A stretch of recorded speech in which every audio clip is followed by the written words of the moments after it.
आई ना बाप बहीण ना भाऊ घरात विचारायला सुद्धा कोणी नाही रे देवा. पहिलं लेकरू आहे माझं. अरे कौतुक कोण कौतुक तर सोड, पण माझं बाळंत पण कसं होणार आहे. माझा नवरा नाहीये घरात. नवरा असता तर काहीतरी सोय झाली असती माझी.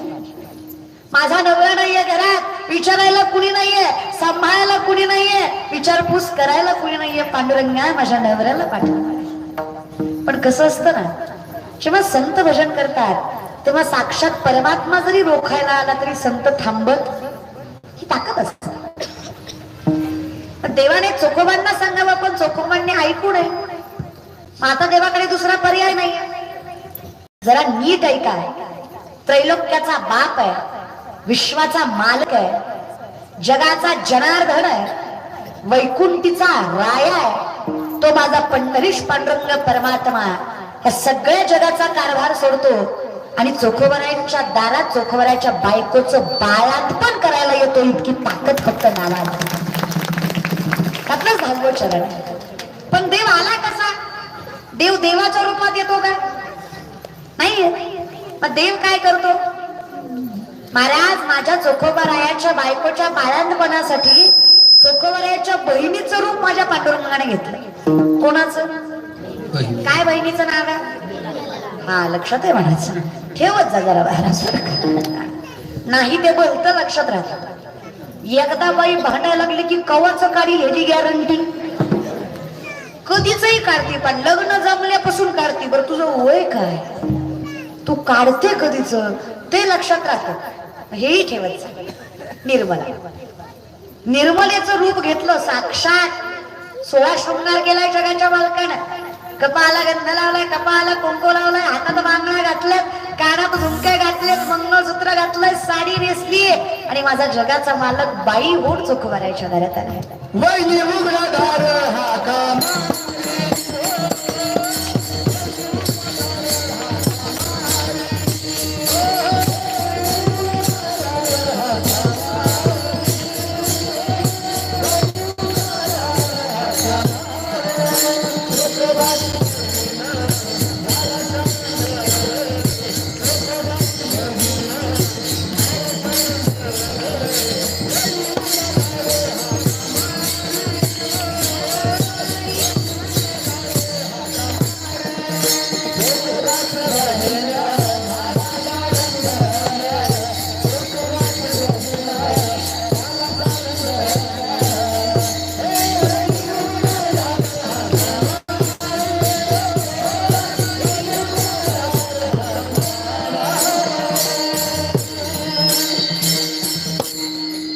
चोखोबाची बहीण थारा शारंग धर, बहिणी मुखडा पाग हाका मारी. काय ताकद आहे बघा. जगाचा मालक आलाय आणि सामर्थ्याने सांगतो बरं का. देवाचं नाव कसंही घ्या, संसारात घ्या, देवाच्या दारात घ्या आणि तर अजून कुठे घ्या. हे बाजू देऊ नका जरा. देवाचं नाव कधी पाप देत नाही. काळवेळ नाम उच्चारिता नाही, दोन्ही पक्ष पाही. कसंही करा, उद्धाराचा तुमचा. देवाचं नाम कसंही घ्या, घ्या रे, जमतंय. फक्त विनंती एवढीच आहे, मोकळा द्यावाचा. विनंती एवढीच आहे, भजनात नशा असावी. भजनात नशा असावी, नशेत भजन नसून. काय म्हणणं आहे तुमचं? बाटलीशिवाय याची डुलकी वाजत नाही, ह्याला आराधी म्हणायचा. गाण्याशिवाय याचा झांजा आपटत नाही, ह्याला गोंधळी म्हणायचं. भजन कसं पाहिजे दादा? भजन काय जुनी भजन होती ना. बाबली थोडासा नीट आवाज कळलं पाहिजे, एवढं तरी आवाज करा. भजन जुनी भजन होती बघा. लेकरांची सेवा केली सैत्रुआ,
पावले चालती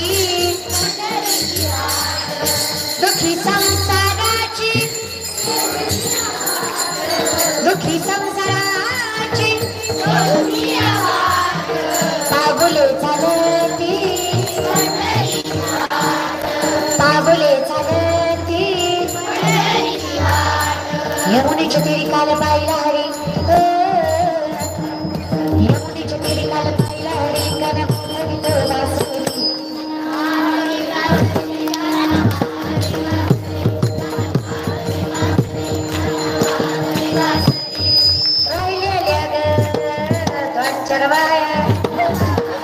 आयुष्यभर जातील वाया. कसं ग माय किती आवाज काढता ग भांडताना. जरा प्रेमाने भजन गायला सांगितलं तर किती कंटाळा करता ग. अगं या नामातच तुम्हाला संसार सुखाची करायची ताकद आहे. प्रेमाने देवा भक्त पुंडलिकासाठी भक्त पुंडलिकासाठी मला काय तरी तुम्हीच म्हणा कोणी मलाही दाखवाना कोणी मलाही दाखवाना इथं निघत श्रीहरी तो भक्त पुंडलिका आई बापाची केली सेवा भक्ती पाहून भक्ता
भजन गाच खूप गोडवा आहे पण या भजनातला गोडवा कचकच कांद्याला कळणार नाही.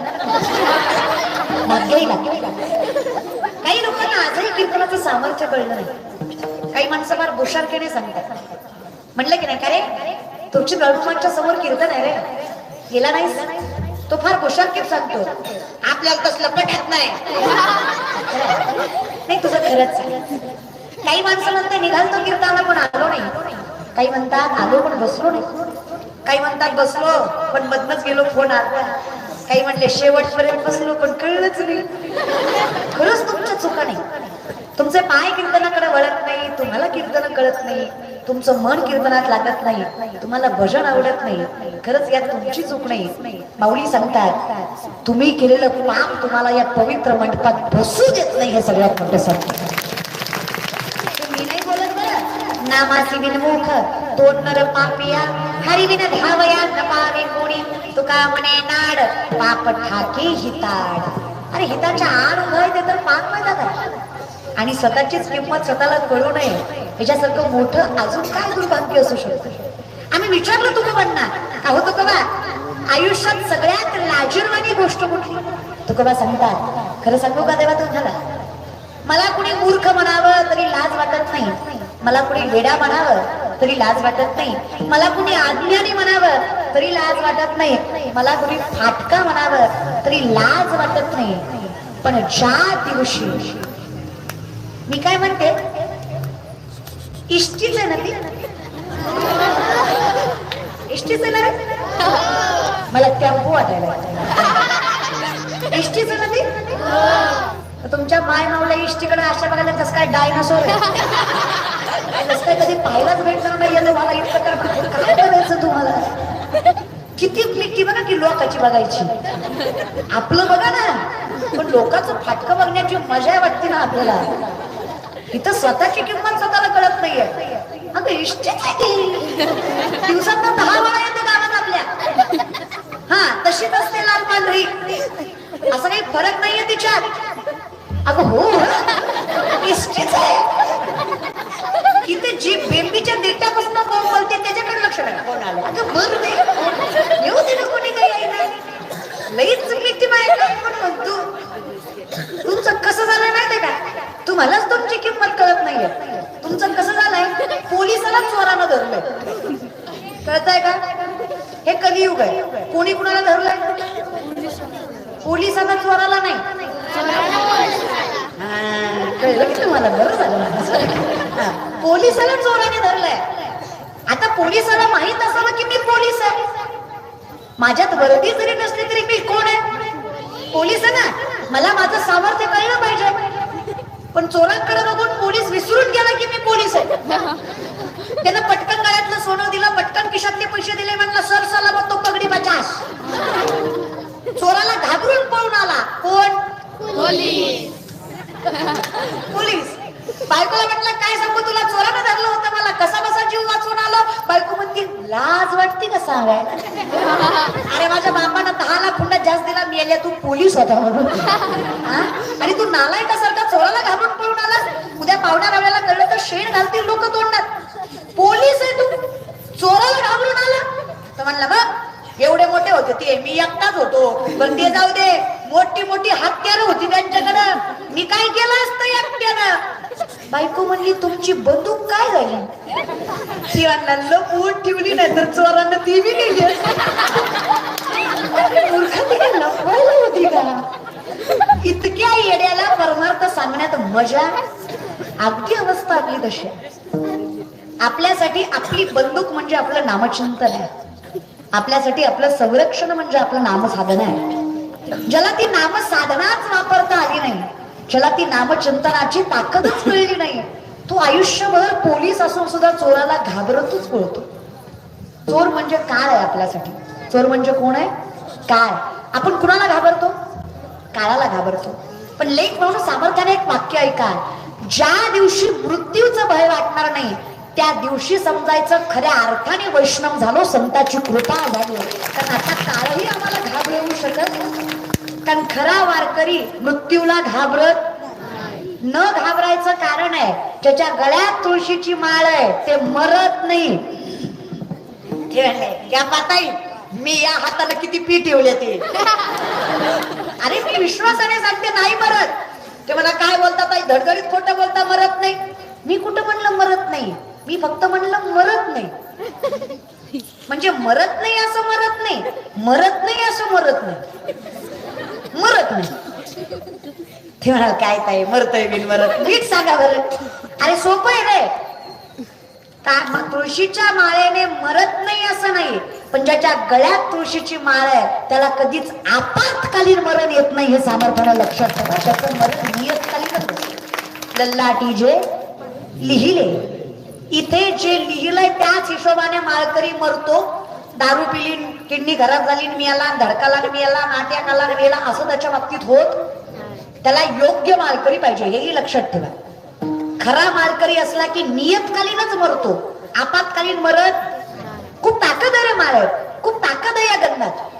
त्याच्या गळ्यात तुळशीची माळ आहे, तरी डोक्यावरनं साधा पाण्याचा तांब्या ओतला ना आंघोळ करताना, तर त्याच्या त्या तांब्यात जेवढे काही तीर्थक्षेत्र आहेत त्या प्रत्येक तीर्थक्षेत्राच्या पाण्याची, त्या स्नानाची, आंघोळ केल्याचं पुण्य त्या तांब्याने मिळतं. कारण त्याच्या गळ्यात तुळशीची माळ आहे. त्याच्या गळ्यात तुळशीची माळ आहे. त्याने आंघोळीचा एक तांब्या ओतला की जगातल्या या त्रैलोक्यातल्या सगळ्या तीर्थक्षेत्राच्या नद्यांना आंघोळ केल्याचं पुण्य त्याला. फक्त गळ्यात तुळशीची. त्याच्या कपाळाला गंध आहे, त्याच्या कपाळाला बुक्का आहे, चंदन आहे, कुंकू आहे, त्याच्या कपाळाला गंध आहे ना. अहो त्या गंधवाल्या माणसाकडे बघून काळही घाबरतो. नका जागृत या काम नामधारकाच्या शिवा. त्याच्या सुदर्शन चक्राभोवती अख्खी पृथ्वी फिरते. अशा बापाची लेकर ती तुमच्यासारख्याला घाबरणार नाही. काय सांगायचं तुम्हाला महाराज. असंच आम्ही एकाला म्हणावं माळ घातली की मरत नाही, त्यानं माळ घालावी आणि नामदेवरायाच्या दिंडीत जावं, कारण त्याचं मरण जवळ आलं होतं. ते यमाच्या यादीत त्याचं नाव आलं होतं. तिथे कसा पेपर फुटला काय माहिती, पण त्यांना कळलं महाराज बरं का की आपलं नाव आलंय. त्यांनी पटपट माळा घातल्या आणि दिंडीत गेले. दिंडीत यमदूत आले. नामदारांनी म्हणले, ए माळकरी हो, ए नवीन माळकरी, तुमचं गिऱ्हाईक आलं बरं. म्हणे आता काय करू? घाबरू नका, मी आहे ना. फक्त जो भगवा खांद्यावर घेतलाय ना तो जरा उंच करा. उंच पताकांचे भार, भय पळती यमकिंकर, भय पळती यमकिंकर. पण पताक्यानं फक्त वाखरी पर्यंतच पळलं. वाखरीहून माघारी आले. म्हणजे असं काम न करता जाणं योग्य नाही. मालक कामावून काढून टाकेल ना बिना कामाचं गेल्यावर. चला म्हणे माघारी. गेले माघारी. पुन्हा नामदार म्हणले, हे नवीन माळकरी हो, गिऱ्हाईक डबल आलं बरं. आता म्हणे आता नुसता पताका उंचवून चालायचं नाही, आता जरा प्रेमाने लय वश करा. पुंडली कवळ हर विठ्ठल श्री ज्ञानदेव पंढरीनाथ भगवान की, ज्ञानेश्वर महाराज की.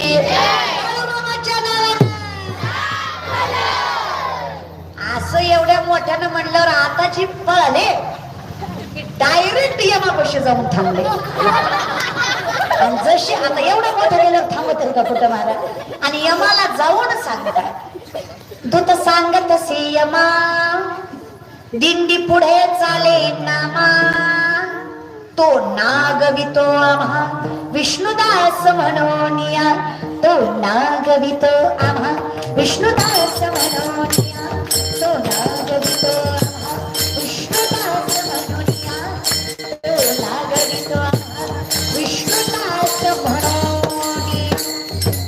मग तुम्ही कसेही असले, जुने माळकरी असले, नवीन असले, आता भजन करत असले, अगोदरपासून करत असले, तरी तुम्हाला पाहिजे तेवढं पुण्य मिळतच. देवाचं नाव कसंही घ्या. मला सांगा, मध रागाने खाल्ला मग गोड लागत नाही का? लागतो का नाही? विष प्रेमानं पिलं मरत नाही का? घरी गेल्यावर पिऊन बघा, सकाळी कळतं. म्हणजे याचा अर्थ तुम्हाला कळतंय की मरतय. बरोबर आहे? बरोबर आहे की नाही? मध रागाने खाल्लं तरी, विष प्रेमानं पिलं तरी. पण मधाचा गुण आहे गोडवा देणं, विषाचं काम आहे मारणं. तसं माझ्या भगवंताच्या नामाचं गुण आहे पुण्य आणि समाधान देणं. ते देतच तुम्ही कसंही घ्या. मग तुम्ही लेकराचं नाव विठ्ठल ठेवलं, त्याला हाक मारली हे विठ्ठला, तरी पुण्य मिळतच. ए शिवा, पुण्य ताकद आहे त्याच्यात. मग आता जिथं एवढं भजन करणारे चोखोबा, जगाचा मालक त्यांच्या दारात आला, तुम्ही जाग्यावर आले का? फिरत जा पण येत जा. आजकाल माणसाला काही वाटतच नाही. तुकोबा म्हणतात ना, काही नाही रे देवा, आयुष्यात सगळ्यात निर्लज्ज गोष्ट आहे भजन न आवडणं. सगळ्यात लाजीरवाणी गोष्ट आहे देव न कळणं. पण आमची माणसंच कोडगी झालेत. कोडग निर्लज्ज. तुम्ही करा वटवट, आम्ही हाय रामदत्त. आम्हाला काही घेणं देणं नाही. आम्हाला कुणी म्हणजे आम्ही नाक कापलं तरी ये जाय म्हणतो. आपली अवस्था कशी माहित आहे? एका म्हातारी समोरचा पेरू चोरला, एका पोरानं तरण्या बांधणी पळायला लागला. त्याला म्हटलं, म्हातारी अशी माझ्या मागं किती पळणार आहे? पण म्हातारी किर्लोस्कर कंपनीची होती. म्हातारीनं असा पदर घावलांची त्याच्या मागं लागली, भर बाजारात तरणा बांध पोरा धावला. हा, भरला पार्लेजी खाल्ला होता. म्हातारीनं मार मार मारला, एवढा पोरगा मारला, एवढा पोरगा मारला, तरी पोरगा इतका निर्लज्ज, त्यानं पिरू दिलाच नाही. मग शेजार बाजारचे 2-4 माणसं म्हणले, काय या निर्लज्जाला मारण्यात मजा आहे? म्हातारी आपली गेली. मग एक सज्जन म्हणला, दादा लाज वाटते का रे तुला? तर ना मांड आहेस, कष्ट करायची ताकद आहे तुझ्यात. 10-15 रुपयाच्या पेरूसाठी स्वाभिमान घाण टाकलास की रे, आणि त्या बाईचा एवढा मार खाल्लास, काहीच वाटत नाही का तुला? ती म्हणला, मला काय वाटायचं, माझं काय गेलं, तिची चप्पल तुटली. अरे पण वेड्या, तुला मारून तुटली, याची थोडीशी ठेव ना. अशी लोक जमतात. लोक म्हणतात आमचं काय जातं. अरे दादा, सगळं तुमचं जातं रे. इथे कोणाचं काय बा गेले, ज्याचे त्याने अनहित केले. अवघड आहेत लोक. लोक फार कारण देतात, खूप कारण. विनंती आहे, जरा विचार करा, जरा या धर्माकडे. सोडाई व्यसन काय पुरुष मंडळी तर दादा, आणि खुशाल बायका म्हणतात गड्यांच्या.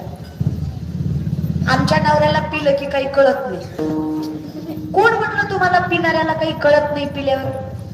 अरे आपल्यापेक्षा जास्त कळत. असं काय म्हणता पिणाऱ्याला पिल्यावर कळत नाही? बरं एक काम करा, ज्याने पेली त्याच्या समोर शेळीच्या टोपल्यावर लेंड्या नेऊन ठेवा आणि त्याला सांगा हे काळे मनुके थोडे खाऊन बघ. खाईल का तो? असं कसं म्हणता कळत नाही? हा तेवढं मात्र खरं कळत नाही. हे बघा आयुष्यात सगळं कळतंय आपल्याला, फक्त वळत नाही. आम्हाला या गोष्टीची सामर्थ्यता कळत नाहीये की काय ताकद आहे या कीर्तनात. तुका म्हणतात गाढवाचे घोडे आम्ही करू पुष्टी पुढे. गाढवाचं घोडं करायची ताकद या नामात. काय असतं हे कीर्तन? अहो ज्या क्षणी कीर्तन चालू होतं ना त्या क्षणी जगाचा मालक इथे साक्षीला उभा असतो, त्याला कीर्तन म्हणायचं. मला सांगतात जिथे कीर्तनाची जागा तिथे पांडुरंग उभा. कीर्तनाची जागा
जगाचा मालक देहभान हरपून नाचतो ती जागा म्हणजे कीर्तन आहे.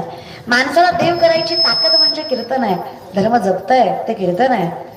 जगाच्या मालकापर्यंत पोहोचायचं सगळ्यात मोठं साधन नामसं कीर्तन साधन पै सोपे जळतील पापे. काय ताकद! तो भगवंत चोखोबराच्या दारात येऊन उभा आहे. तुम्ही जागेवर आले का? आले ना? येत जा महाराज का. तो भगवंत कुणाच्या दारात उभा आहे? चोखोबरायाच्या. कुठल्या स्वरूपाने उभा आहे? काही म्हणा पण तुम्ही पागच फेडलं माझं. यांना कळू न कळू कीर्तन पण तुम्हाला कळलं ना खूप गरजेचं आहे. कारण असंही यांची अर्धी लाकडं मसनात गेले. तुम्हाला कळलं ना खूप आहे. खरं सांगू मी विश्वासाने सांगते लेख म्हणून ऐकावर. ज्या दिवशी महाराष्ट्रातल्या गावातला काकडा आणि हरिपाठ गावातली तरुण पोरं करतील तेव्हा माझा महाराष्ट्र जगातील सगळ्यात उच्चांकावर असेल विश्वास. काय ताकद आहे काकड्यात. जर देवाला जागवायची ताकद काकड्यांच्या अभंगात आहे तर या पोरांचं यश साधा काकडा मिळवून देऊ शकत नाही का? काय काकडा महाराज.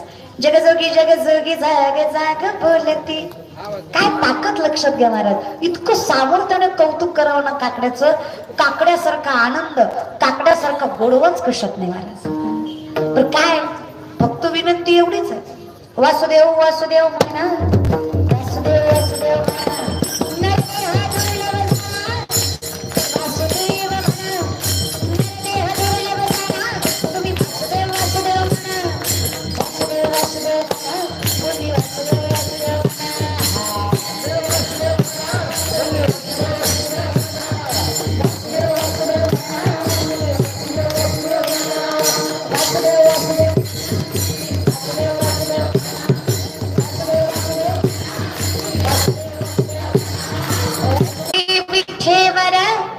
तुम्ही संत माय बाप एवढा उपकार करा.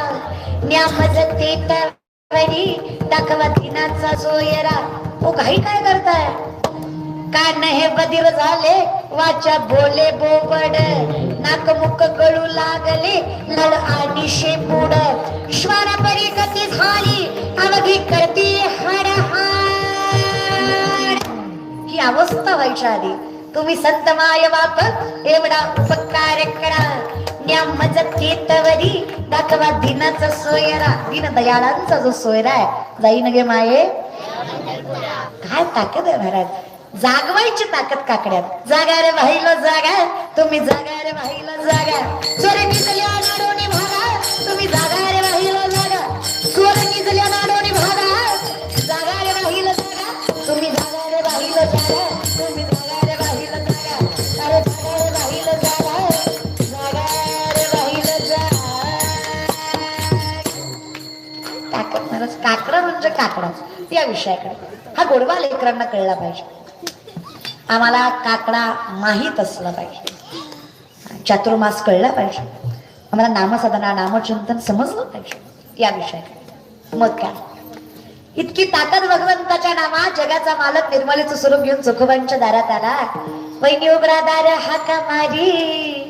वहिनी कोण लागते? वहिनी वहिनी लागते ना सोयराबाई. वहिनी ओ वहिनी कोण आहे? निर्मला आहे मी. तसा बऱ्यापैकी ननंद आल्यावर आनंद होत नाही. नंदेचं तोंड बघितलं की तोंड पडतच. मला कळत नाही काय काय केलं तुमच्या नवऱ्याने बहिणीवर प्रेम तर काय जीव तुटतो गो तुमचा. आणि माझी विनंती दादा, आई नंतर सामर्थ्याने जे नातं टिकतं ना, ते नातं जे निस्वार्थी असतं ना, त्याला फक्त बहीण म्हणायचं. ती बहीण फक्त सांभाळा. खरं सांगू, ज्याला नाती सांभाळता आली नाही ना, त्याने परमार्थाच्या फार बाता करू नये. देव साधा प्रश्न, ज्याला घरातला बाप कळला नाही त्याला पंढरीचा बाप कळणार आहे. ज्याला घरातली माय कळली नाही त्याला पंढरीची माय कळणार आहे. नाकाच्या शेंड्यापासून टकल्यापर्यंत गंधन बापाच्या कमरेत लाता आणि देव भेटला नाही. अरे तू बाप ठोकला. मेंटॅलिटी कुठं आहे तुझी? ज्याला माणूस कळला नाही त्याला परमार्थ कळणार आहे, आणि ज्याला माणूस कळला त्यालाच परमार्थ कळला हे तरी समजून घ्या.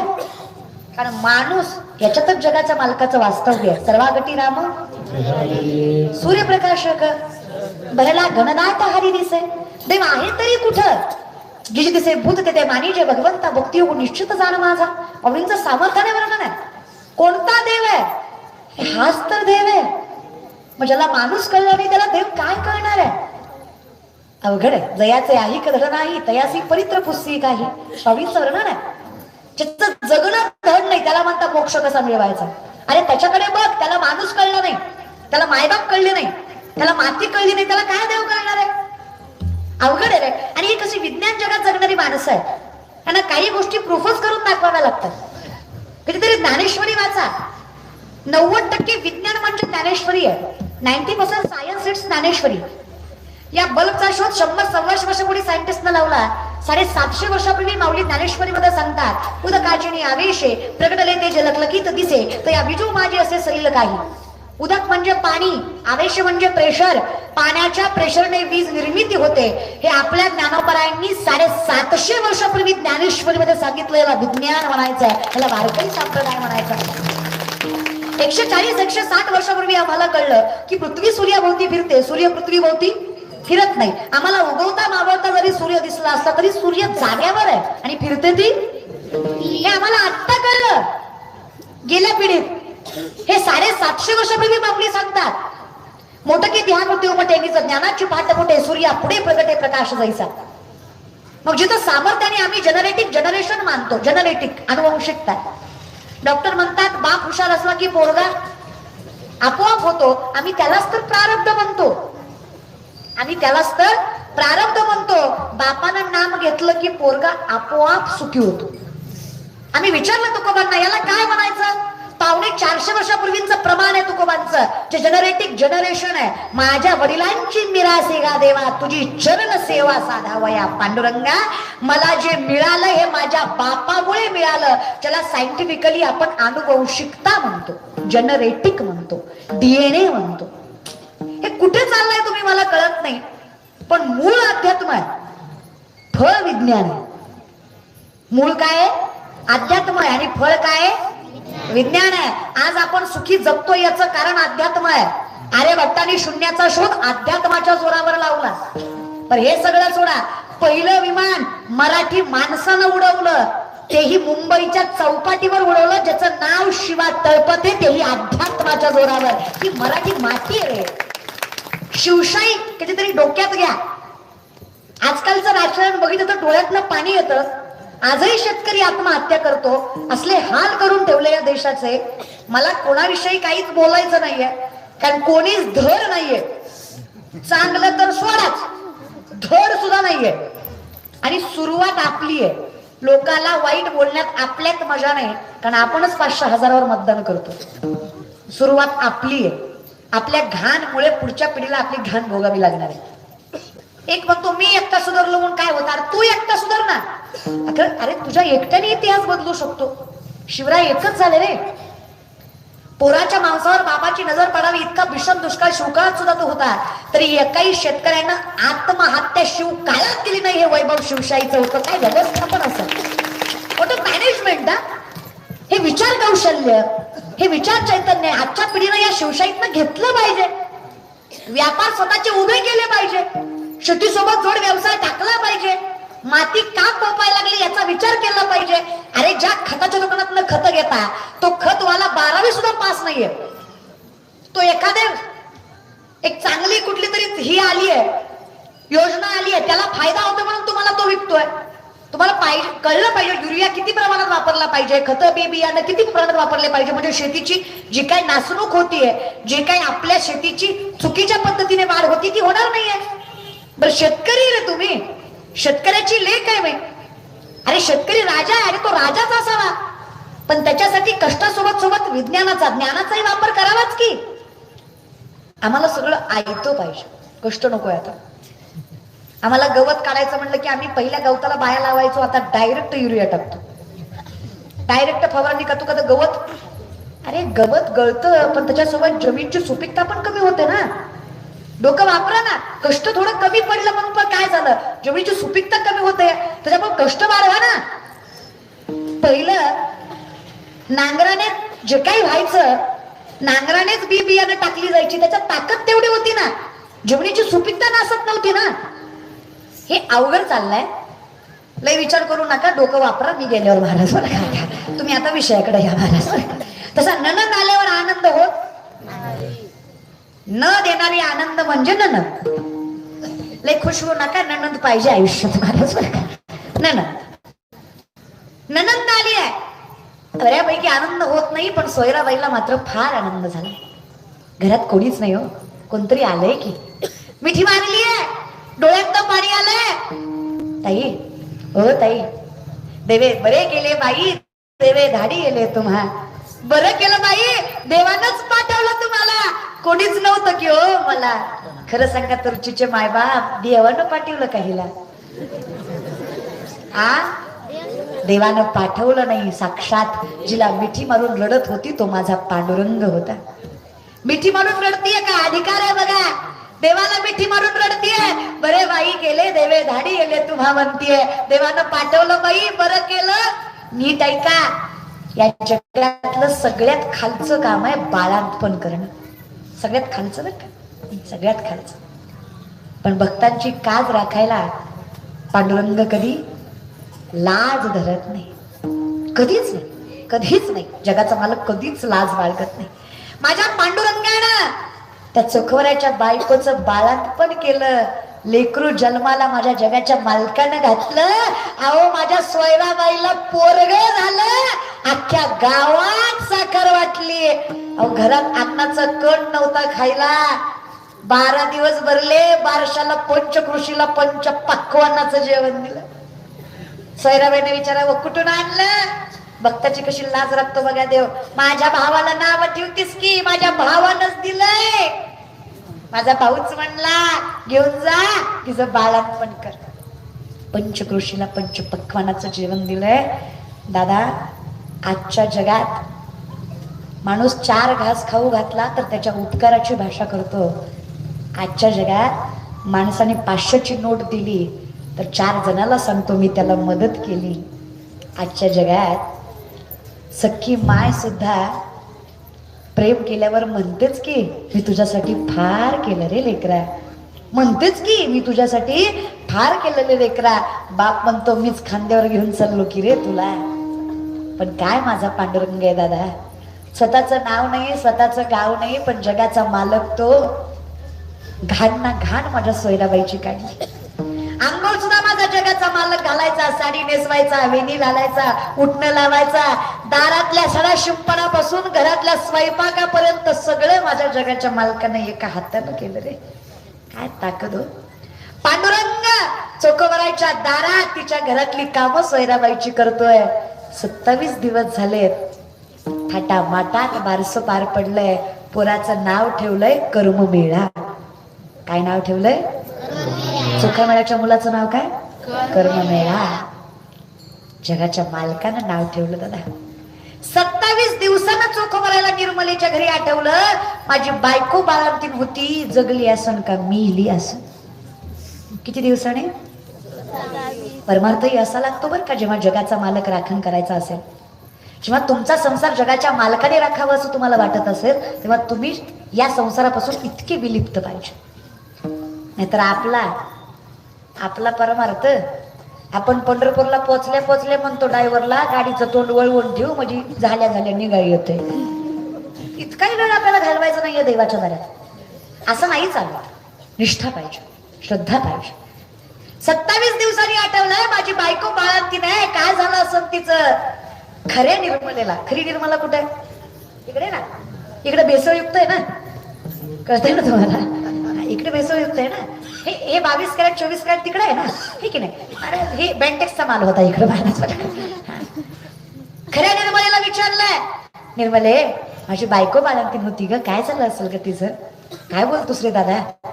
मला सांगायचं तरी मी गेले असते की रे.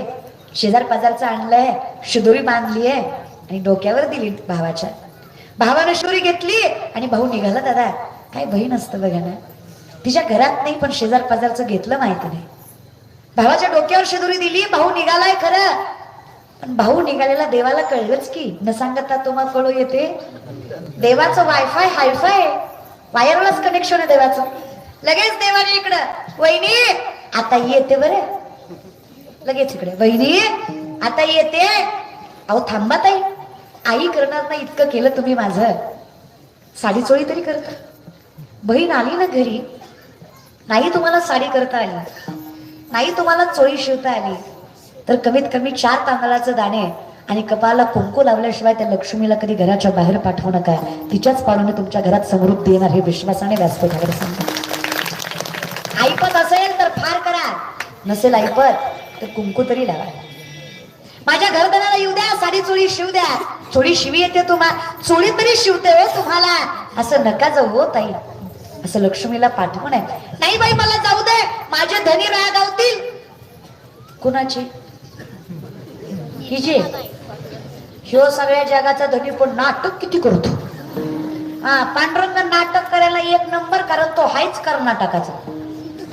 त्याच्या नावातच नाटक आहे. कानडा हा विठ्ठलू, कर्नाटकू. महाराज नाही हो वहिनी आता येते, नाही आता येते. आवताई थांबा, नाही. सोयराबाई म्हणली 27 दिवसात हिला एकदा बी नवरा आठवला नाही. सकाळपासून निसता नवराच करायली. मिस कॉल आला का मेसेज आला हिला. हा म्हणे, नाही म्हणे कुंकू तरी लावू द्या. 4 गल्लीतल्या बायका बोलवल्या, हळदी कुंकू लावलं. देवानं सगळ्याचा निरोप घेतला आणि 28व्या दिवशी देव निघाला. देवाने थोडं पुढे जावं आणि चोखोबाराय घरी पोहोचले. तुम्ही मला सांगा तुर्चीच्या माय मावल्या, असं तुम्ही बाळंती नाही, अवघडलेल्या अवस्थेत आहे, घरात दुसरं कोण नाही आणि तुमचा नवरा तुम्हाला भांडून गेला आणि महिन्यानं आला, कसं स्वागत करचाल ग? कसं करचाल ग माय? सहस्त्र दीपे दीप कैसी प्रकाशली प्रभा, कैसी प्रकाशली प्रभा. काकडाच गाचाल की ओ अलीन बाय माझ्या शारंग धरा, माझ्या पंढरी नामा, असं म्हणाल का? काय कराल ग? काय ग माय मावल्या?